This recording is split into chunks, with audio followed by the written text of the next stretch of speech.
kushtëzuar nga një histori pozitive të gjithë komponentëve të shpenzimeve, konsumit privat, investimeve dhe kushteve të favorshme të ambientit të jashtëm që kanë sjellë një efekt pozitiv në eksportet neto. Rritja ekonomike është shoqëruar me krijimin e vendeve të punës dhe ka inkurajuar pjesëmarrjen në forcën e punës. Indikatorët e fundit tregojnë për një përmirësim në gjysmën e parë të vitit 2018. Në sektorin e jashtëm, deficiti i llogarisë korrente është ngushtuar më neto, kontributit e eksporteve neto. Politikat si monetare ashtu dhe fiskale kanë vijuar të mbështetjen rritjen ekonomike. Gjatë vitit 2018 kontributi i investimeve publike ka qenë më i lartë se sa vitin e kaluar. Megjithatë, konsolidimi fiskal ka vijuar. Ndërsa politika monetare ka qenë në kahun lehtësues, duke patë parasysh një zhvillim të ngadalt në inflacion, një rritje graduale të inflacionit. Dhe mesazhi i fundit ka të bëjë me perspektivën pozitive për të shoqëruar nga rreziqe të kahut të poshtëm, kryesisht të lidhura me luftat tregtare në vendet e huaja. Por është e shoqëruar edhe me mundësi, duke pasur me oportunitete, duke pas parasysh këtu procesin e aksesit në EU të Shqipërisë. Rritja, siç e thash, është forcuar në vitin 2018, duke mbështetur krijimin e vendeve të reja të punës. Rritja ka ardhur si pasojë e një performance pozitive të gjithë komponentëve të shpenzimeve, nga struktura e prodhimit. Komponenti kryesor në rritjen ekonomike ka qenë prodhimi i lartë i energjisë si pasojë e kushteve të mira të motit. Megjithatë, rritja e shërbimeve të lidhura me turizmin ka patur edhe një kontribut të qëndësishëm pozitiv dhe pritet të vijojë dhe në pjesën e dytë të vitit. Rritja parashikohet të jetë 4% në 2018, duke u rritur me pikë 2% më shumë se sa vitin e kaluar. Rritja ka shoqëruar me krijimin e vendeve të punës. Punësimi është rritur mesatarisht me 4% në gjysmën e parë të vitit 2018. Kryesisht në sektorin e shërbimeve. Dhe kjo rritje e punësimit që vijon prej disa vitesh ka nxitur dhe pjesëmarrjen në forcën e punës. Papunësia është ulur në 12.4% në fund të tremujorit të dytë, duke arritur minimumin historik prej disa vitesh. Në anën e balancave të jashtme, përmirësimi i deficitit tregtar që pritet të mbyllet me 6.3% këtë vit, ka ardhur kryesisht si pasojë e përmirësimit të eksporteve neto, përmenda një rritje të sektorit të turizmit, po ashtu dhe të energjisë, pra dhe mallrave dhe shërbimeve, ndërkohë që importet nuk janë rritur me të njëjtat ritme sa vitet e kaluara për shkak të një intensiteti më të ulët të ardhur nga mbarimi i projekteve të mëdha energjetike që kishin një intensitet lartë të importeve. Politikat fiskale dhe monetare kanë mbështetur rritjen ekonomike. Konsolidimi fiskal nga një anë ka vazhduar, duke patur një balancë primare pozitive e cila ka ndikuar në rënien e borxhit publik në përqindje të PBB-s, por nga ana tjetër kontributi i investimeve publike ka qenë më i lartë se sa vitin e kaluar. Megjithatë, duke pas parasysh që Shqipëria, po ta shikoni edhe në grafikun në të majt, Shqipëria mbetet një nga vendet me borxhin më të lartë, konsolidimi fiskal mbetet një prioritet dhe duhet vijojë dhe gjithashtu rreziqet e lidhura me detyrimet kontingjente duhet vijojë të monitorohet dhe të menaxhohet me kujdes për të mos patur një rritje të borxhit publik në të ardhmen. Nga pikpamja e të ardhurave shpenzimeve gjatë vitit 2018, të ardhurat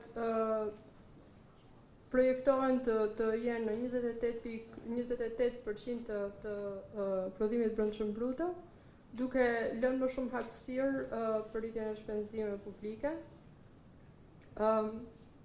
kryesisht në investime. Për sa i përket politikës monetare, ajo ka qenë në lehtësim gjatë 2018-s, ka vijuar të lehtësohet. Inflacioni është rritur më ngadalë se sa ç'ishte parashikuar më parë dhe kjo ka shkaktuar edhe këtë lehtësim politikës monetare dhe paralelisht me këtë një element që ka ndikuar në ecurinë e ngadalë të inflacionit ka qenë edhe trendi biçmues i kursit këmbimit. Ky lehtësim i politikës monetare supozohet të krijojë kushte për rritje të kreditimit në të ardhmen. Deri tani rritja e kreditimit ka qenë ngadalë dhe kryesisht e përqendruar tek konsumatorët, ndërkohë që po të shikojmë këtu rritja ndryshesa në teprisën e kredisë për Shqipërinë ka qenë negative, duke pas parasysh edhe vlerësimin e kursit këmbimit që sjell një efekt statistikor në të. Nga pikpamja e shëndetit të sistemit bankar, kredit me probleme janë luhatur rreth nivelit 13% dhe mjaftueshmëria e kapitalit është mbi normat e lejuara duke treguar për një shëndet të mirë të sistemit bankar. Perspektiva afaqshkurtër e ekonomisë mbetet pozitive, po rrethohet si nga rreziqet ka poshtë ashtu dhe nga mundësi. Shqipëria siç e thash, pritet të mbyll vitin me një rritje prej 4%, ky është parashikimi ynë dhe më vonë do vijojë të rritet gradualisht rrotull normës potenciale të rritjes. Rritja do vi si pasojë e të gjithë komponenteve të shpenzimeve, konsumi do vijojë të mbetet një nga ndikuesit kryesor edhe në afatin e mesëm. Ndërkohë që nëse shikojmë rreziqet, ndër rreziqet e jashtme mbeten zhvillimet në kushtet e tregtisë që vijnë si pasojë e luftrave tregtare midis vendeve dhe sjellin një rënje të besimit në tregje, po ashtu dhe mbarimi i stimulit monetar në eurozonë mund të krijojë premisa për rritjen e normave të interesit. Megjithatë, mjedisi i jashtëm ofron edhe mundësi, duke përmendur këtu një rritje më të lartë në eurozonë, në vendet tona partnere, një rritje më të lartë të kërkesës globale të huaj, që do favorizojë dhe futjen e Shqipërisë në tregje të tjera, në eksporte, si dhe kushte më të favorshme të kreditimit në vijim në tregjet e huaja. Nga ana e mjedisit të brendshëm, siç e thash, është me rëndësi vijimi i reformave strukturore dhe i konsolidimit fiskal si parakusht për të siguruar një rritje të qëndrueshme ekonomike dhe për të mbrojtur ekonominë nga rreziqet e momentit. Ndërkohë, në aspektin pozitiv, vijimi i procesit aksesit në EU dhe konvergjenca e kuadrit regulator, ligjor regulator krijon oportunitete për vendin dhe rrit besueshmërinë e tregjeve të huaja për Shqipërinë.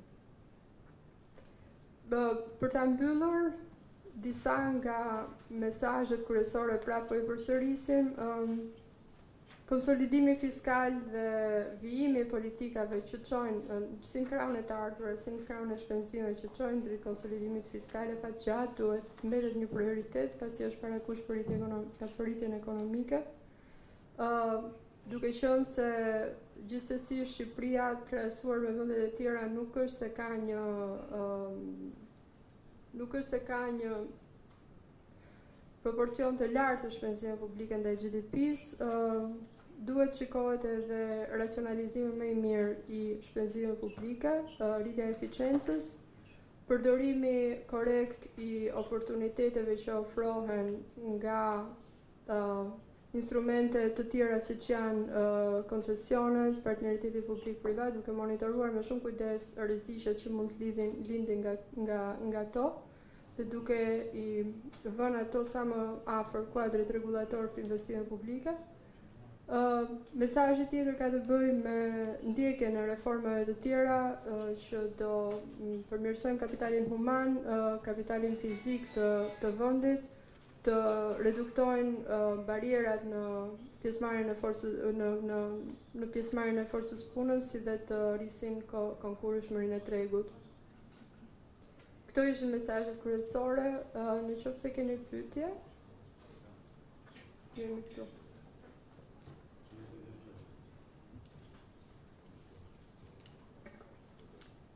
Thank you, Hilda. Just to reiterate a few points that she made, and from some of the points that we missed from the video, unfortunately.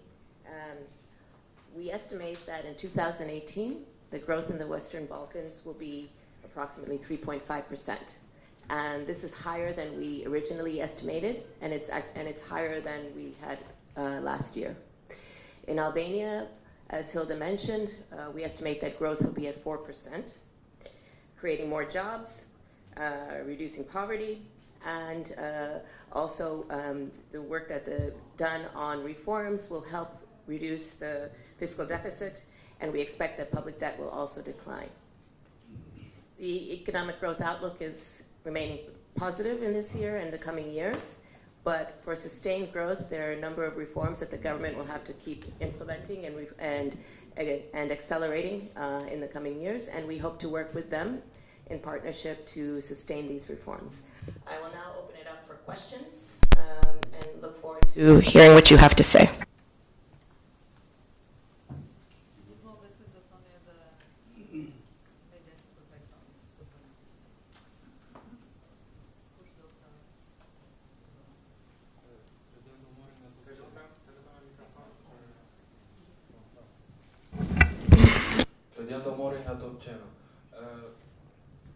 Parashikimi juaj për rritjen ekonomike është upgraduar, po them me 0.5 pikë mos gaboj nga parashikimi i fundit.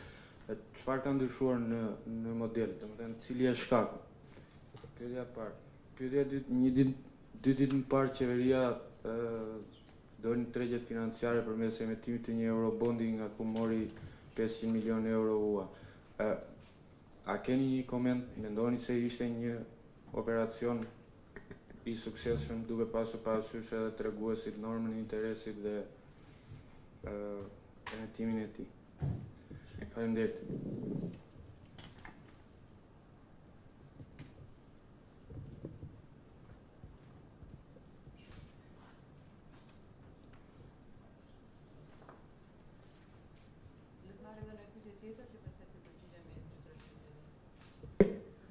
Është njohur me disa pika të paketës fiskale dhe të buxhetit të vitit të ardhshëm Banka Botërore dhe cilat janë pikpamjet e saj, sidomos për ndryshimin e tatimit të pagave dhe të dividendit dhe disa përjashtime nga tatimi mbi vlerën e shtuar. Pa ashtu, Partia Demokratike në një platformë të saj antimafia ka lajmëruar prishjen e shumë kontratave koncesionare kur të vinë në pushtet. Si e komenton këtë Banka Botërore? A ka një gjithë kjo politik një trembje të investitorëve për të ardhur në Shqipëri? Faleminderit.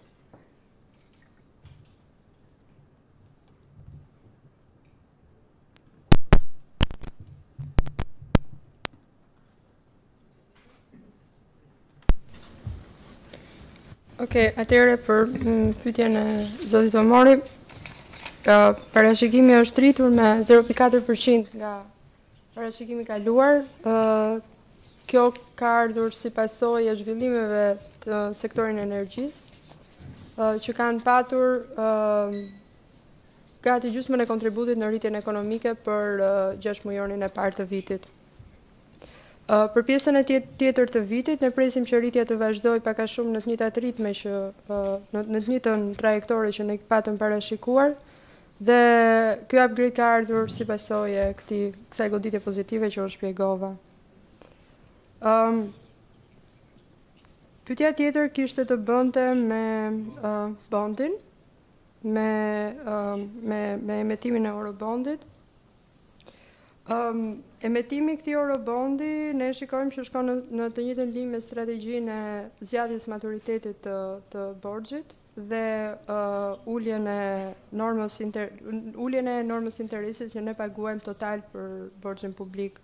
Dhe duke pas parasysh edhe blerjen e një pjesë të borxhit dhe strategjinë për të ulur ekspozimin në tregjet e huaja, në tregun e brendshëm, mendojmë që ky operacion përputhet me strategjinë e menaxhimit të borxhit.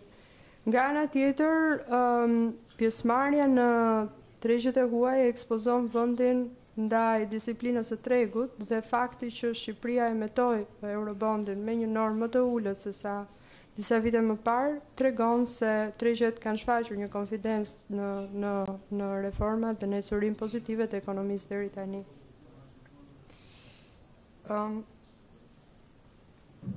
Një pyetje tjetër kishte të bënte me paketën e re fiskale, pjesë të së cilës janë anoncuar edhe tani.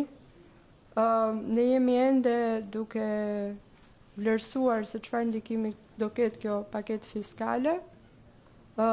Megjithatë, çdo ndryshim që prek të ardhurat apo shpenzimet duhet të shifet edhe nga pikpamja që çfarë hapësirash krijon ose ngushton në buxhet. Dhe do theksoja prapë që konsolidimi fiskal mbetet një prioritet i vendit për të siguruar rritje të qëndrueshme ekonomike. Do you want to? Okay.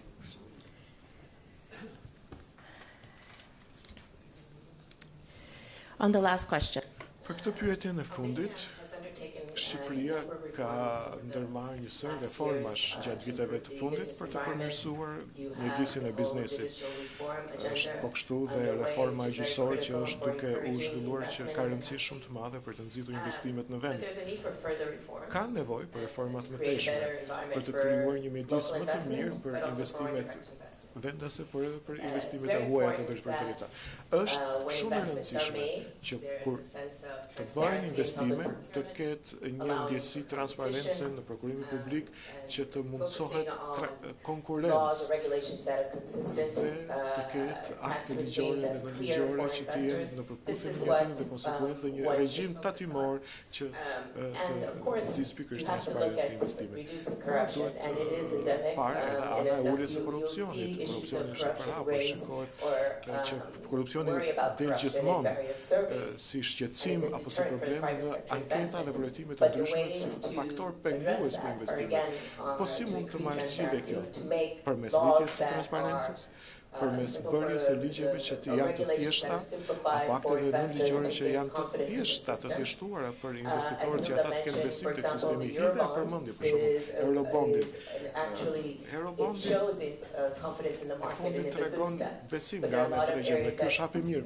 Ama mbeten edhe shumë fusha të tjera ku po punojnë jo vetëm Banka Botërore, por edhe partnerët e tjerë si Bashkimi i Qeveriisë dhe reformat sektorore, sidomos Bashkimi Evropian dhe partnerët e tjerë në reformën e gjyqësorit. Prandaj nxitja e ecjes përpara në këtë fushë është e rëndësishme, siç është për shembull fusha e të bërit biznes, ku duhet që të shohim aspekte specifike, ku ka nevojë për reformë. Këtu duhet të fokusohemi.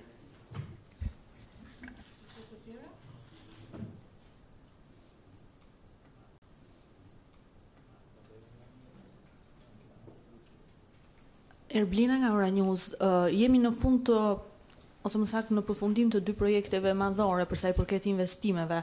Ju e përmendët pak, por sa e rëndësishme është për ecurinë e ekonomisë thithja e investimeve të reja?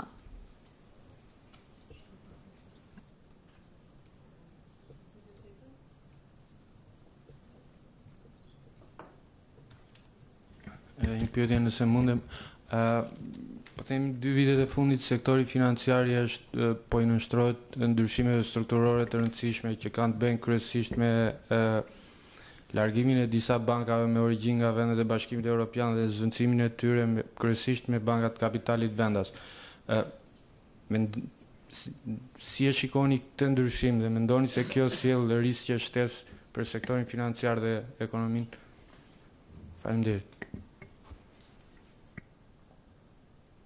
Fundit, një nga mesazhet që u dhat, Oliana Maloku nga Klan Plus, një nga mesazhet që u dhat ishte edhe reduktimi i barrierave për pjesëmarrjen në forcat e punës. Konkretisht çfarë barrierash keni evidentuar?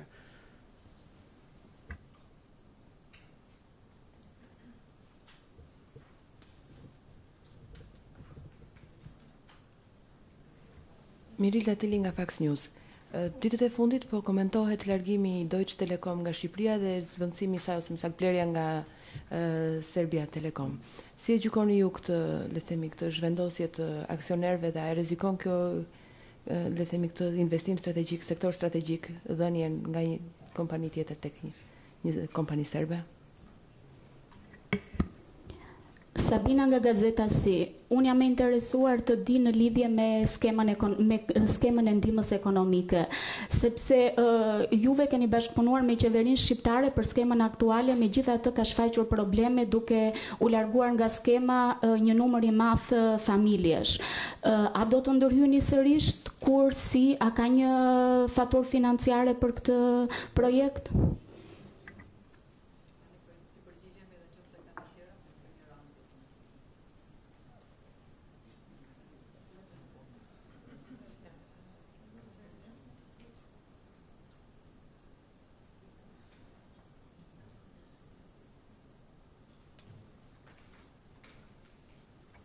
Atëherë, përsa i përket rëndësisë investimeve të huaja,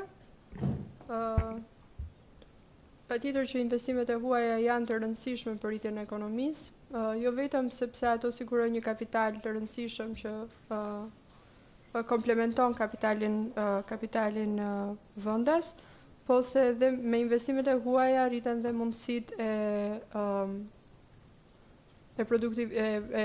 teknologjisë vendase për të thithur diçka më moderne dhe për të përgjigjur më mirë kërkesave të tregjeve të huaja. Parashikimi ynë për periudhën afatmesme merr parasysh tërheqjen e investimeve strategjike në sektorin e energjisë nga Shqipëria, mbylljen e kësaj faze, po nga ana tjetër merr parasysh edhe faktin që këto investime strategjike të vijojnë të prodhojnë një impakt, një impuls pozitiv për ekonominë, duke pas parasysh se ne tashmë kemi të përfshira në asetet tona. Një pyetje tjetër që kishte të bënte me barierën e forcës të punës. Po të shikojmë indikatorët e forcës punës, ekziston një diferencë konsistente në pjesëmarrjen e forcës së punës midis femrave dhe meshkujve në Shqipëri, midis të rinjve dhe më të rriturve, domethënë grup moshës nga 15 në 29 vjeç. Dhe kjo diferencë është konsistence. Shqipëria është pak më mirë se sa vendet e Ballkanit. Megjithatë, nëse krahasohet me vendet e eurozonës apo me vende të tjera me të ardhura të ngjashme, kjo diferencë tregon për një problem strukturor në pjesëmarrjen e forcës punës që mund të ketë bëjë me faktor kulturor, me faktor social, të cilat duhet eksplorohen dhe duhet të gjenden politika të cilat nxisin pjesëmarrjen e këtyre grupeve, një pjesëmarrje më aktive të këtyre grupeve në forcën e punës, në punësimin formal.